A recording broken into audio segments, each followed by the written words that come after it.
Moltes gràcies, senyor alcalde. Bé, com sabeu, Vila-real està adherida a l'Agenda 21 de la cultura, perquè considera que la cultura és un element clau de cohesió social, de motor econòmic i un llaç entre el seu territori i la seva gent.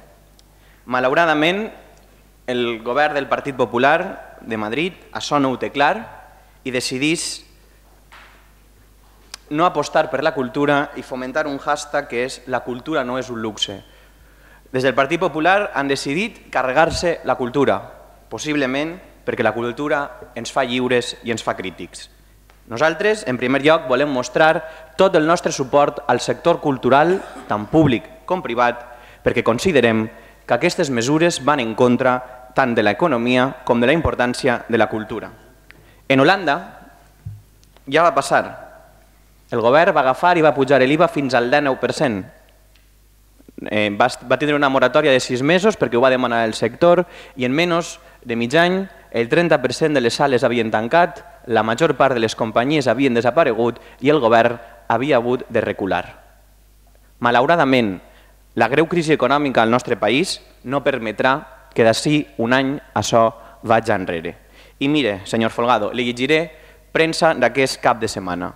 La Generalitat ha cerrado 6 espacios en menos de 8 años. La subida del IVA amenaza el cierre del 21% de las salas de cine. La subida de IVA ahoga el teatro valenciano. 23 artistes denuncien la situació que pateixen a la Galeria 4 de València al quedar-se sense les subvencions.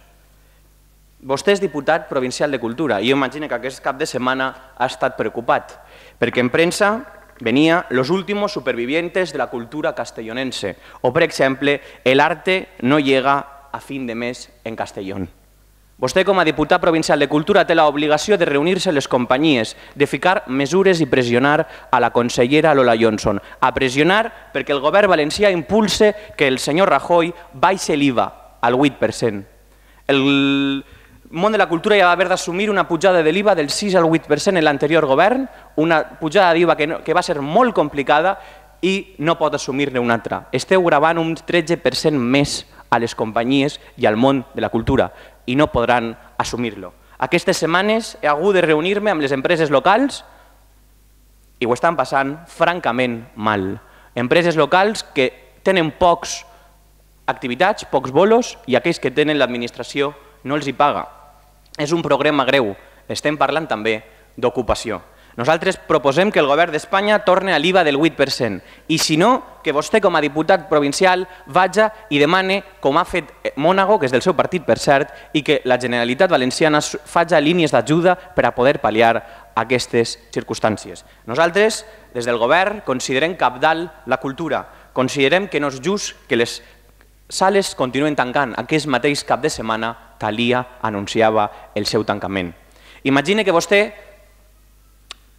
ho té difícil, perquè ha de triar entre continuar sent candidat a l'alcaldia de Vila-real o ficar-se a treballar com a diputat provincial de Cultura.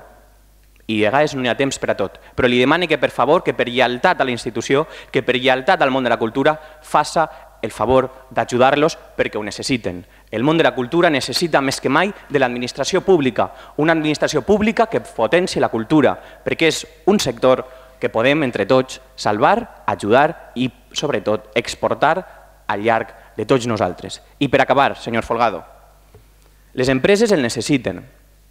Vostè creu que marcant no sé què i dient que a Vila-real l'art religiós només el fa vostè, que vostè fa l'anda a la Mare de Déu, que vostè presenta el llibre Les Rosarieres, salva el món de la cultura. Jo vaig estar en la presentació de l'anda perquè crec en l'art religiós, perquè crec que és molt important, però no és suficient, senyor Folgado. No vinga així a vendre que el govern rojo oblida la cultura religiosa, perquè no és cert. I participe de tot tipus de cultura. Ajude a totes les companyies, participe d'això i, sens dubte, demane, per favor, al govern que ho repense, perquè continue al 21%, en menys d'un any, així, al món de la cultura, no quedarà res. Moltíssimes gràcies.